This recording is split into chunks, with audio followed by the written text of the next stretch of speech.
आज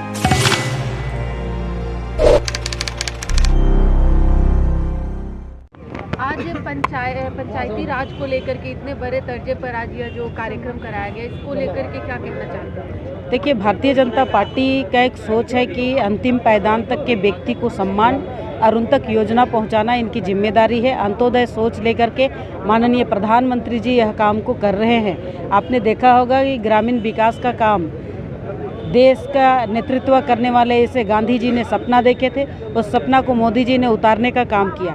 झारखंड में आपने देखा कि जिस तरह से पंचायती राज का चुनाव 27 सालों के बाद हुआ और आज जिस तरह से भारतीय जनता पार्टी के शासनकाल में पंचायत का चुनाव कराया और महिलाओं को 50% का आरक्षण, आपने देखा होगा पहला चुनाव में 59% महिला जीत के आई और इस समय 53%। तो ये कहीं ना कहीं बहुत एक मायने रखता है कि घर को संभालते संभालते महिला समाज को भी संभालने और संवारने में निकली है। और भारतीय जनता पार्टी आज त्रिवर्षीय चुनाव जीत करके आए हुए तमाम जनप्रतिनिधियों का सम्मान समारोह रखी है। ये पहली बार ऐसा हुआ जो हमारे समाज के लिए और चुने हुए जनप्रतिनिधियों के लिए बहुत सराहनीय कदम है और लगातार यह कार्यक्रम आगे चलता रहेगा। मुझे इतना ही कहना है कि जिस तरह से चुन कर के आए हैं ऐसे लोगों को आज भी ब्लॉक में और जिला में तरजीह नहीं दिया जा रहा है, इसके लिए प्रशिक्षण का बहुत ज़रूरी है। आज यहाँ से लोग सीख के जा रहे हैं। आगे आने वाला बिरसा मुंडा ने जिस तरह से लड़ाई लड़ा, सिंगी देई ने जिस तरह से लड़ाई लड़े और आज जिस तरह से उन्होंने अपना समाज को आगे बढ़ाने में अपना भूमिका निभाएं, वैसे हमारा पंचायत का, ग्राम पंचायत का मुखिया से लेके सरपंच तक और सरपंच से लेकर के जिला परिषद तक के लोग, चाहे बीडीओ हो या डीडीसी हो, अपना योजना और प्लानिंग करके दे और जो योजना गांव के लिए मोदी जी ने दिए हैं पंचायती राज व्यवस्था के निमित्त, उनको धरातल पर उतारने का काम करें। मैम, पंचायत समिति लोगों का कहना है कि ना उन्हें कुछ मानदेय मिलता है ना कुछ उन्हें फंड मिलता है, तो ऐसे में विकास के कार्य में सहयोग कैसे करेंगे? आपने देखा ना, अभी पंचायती राज व्यवस्था के निमित्त केंद्रीय राज्य मंत्री आदरणीय पाटिल जी ने कहे कि 14वें वित्त आयोग और 15वें वित्त आयोग में अलग अलग राशि 200 करोड़ से ऊपर और 400 करोड़ से ऊपर ऐसे राशि पंचायत के लिए दिया गया है। बस पंचायत के लोगों को बैठने का नियमित जो हमारा झारखंड नगरपालिका अधिनियम 2011 जो कानून बना हुआ है, उस कानून को पालन करेंगे। हर अधिकारी दौड़ेंगे, थोड़ा उनको अध्ययन करना पड़ेगा, उनके लिए ट्रेनिंग होना जरूरी है। और जो फंड केंद्र सरकार राज्य को पंचायत को देती है, उससे वो योजना और प्लानिंग कर पाए, क्योंकि जो पंचायत में चुना हुआ जनप्रतिनिधि उस गांव का रीढ़ होता है, उस पंचायत का रीढ़ होता है और उनका विकास करने के लिए उनको एक्शन प्लान बनाना पड़ेगा, कार्य का योजना बनाना पड़ेगा, तब धरातल आता है। हाँ, देखिए, पहले हम लोग 13वें वित्त से 14वें वित्त में आया और 14वें वित्त से 15वें वित्त का अभी चल रहा है और 15वां वित्त में जो भी फंड आता है हम लोग उसी से काम करते हैं और नरेगा से भी काम करते हैं। और भी अभी स्वच्छ भारत मिशन का कार्यक्रम चल रहा था, उसमें जल स्वच्छता का अलग से पैसा आता था, ग्राम एवं जल स्वच्छता। तो कई तरह के 2-3 तरह के फंड आते हैं और उसी से हम लोग काम करते हैं पंचायत में। जो भी शासन भोजन करना चाहते हैं या भोजन नहीं किए हैं, आपसे आग्रह है पंडाल की दाहिनी। देखिए, हम लोगों का आज पंचायत प्रतिनिधियों का अभिनंदन समारोह हुआ और जब पीछे भी हम लोग जब पंचायत प्रतिनिधि थे, जब रघुवर दास की सरकार थी, माननीय रघुवर दास मुख्यमंत्री थे, उस समय हम लोग बहुत विकास किए थे पंचायत में और काम करने का। और हमेशा माननीय रघुवर दास जो हम लोगों से कार्यक्रम लेते रहते थे, हम लोगों को बुलाते थे, समझाते थे और आज फिर जो बुलाया गया इसलिए बहुत खुश हैं हम लोग। और हमारे बीच माननीय केंद्रीय मंत्री जो है श्री कपिल तोमर जी आए हुए थे, उनसे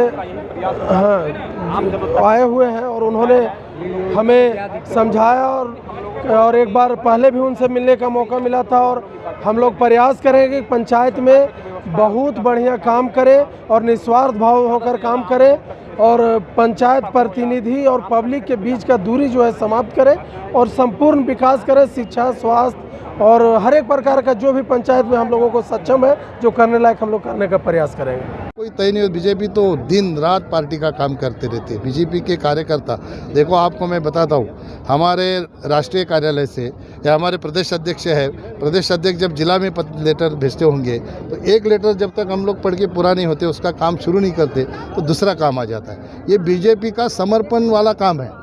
ये 24 घंटा चालू रहता है, 365 दिन चालू रहने वाला काम है। एक 2024 में हमको कुछ चाहिए इसलिए काम करने का ये तरीका बीजेपी कभी नहीं करती है। बीजेपी का सतत लक्ष्य होता है विकास का। गांव में इस तरह से विकास हो कि गांव का कोई आदमी शहर में ना आए, इसलिए स्मार्ट विलेज हो, गांव में पानी हो, गांव में रोजगार हो, कोई भूखा ना सोए, गांव में महिलाओं और पुरुषों में भेदभाव ना हो, बच्चों को भी अच्छी शिक्षा मिले, अच्छा पानी मिले। ये सारी जो योजना केंद्र सरकार के माध्यम से तय की गई है, ये यूनाइटेड नेशन में 195 देशों ने तय किए हुए जो सस्टेनेबल गोल थे, जो 17 गोल हम लोगों ने यहाँ पे अचीव करने के लिए हम लोगों ने कोशिश जारी की है। तो मेरे मंत्रालय के माध्यम से 17 को हम लोगों ने 9 में सीमित करके हर एक पंचायत को टारगेट दिया है कि 2-2 करके 2030 तक के सारे गोल को अचीव करना है। और गांव को सक्षम बनाने का जो सपना मोदी जी का है, वो सपने के ऊपर हम लोग काम करें। अच्छा सर, आप यहाँ पे भेजा गया है और आने वाले और 3 साल में 5,000 करोड़ रुपया आएगा।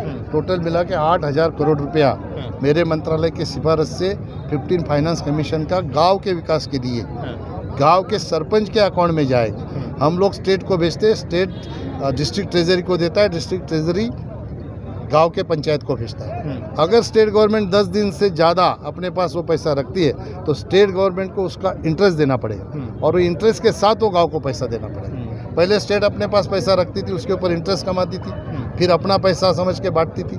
इसलिए हम लोगों ने वो कानून बनाया कि 10 दिन में गाँव को देना ही देना है। तो ये जैसे मैंने प्रशिक्षण का भी कहा, पैसा हम लोग नहीं रोकते। जैसा मैंने कहा, जिक्र किया पश्चिम बंगाल का, अभी प्रधानमंत्री आवास योजना को बंगला आवास योजना बना के कोई लिखेगा तो चलेगा क्या? नहीं। अभी मनरेगा का पैसा हम लोगों ने उनका रोका है, 1100 करोड़ रुपया, 11,000 करोड़। क्यों रोका है?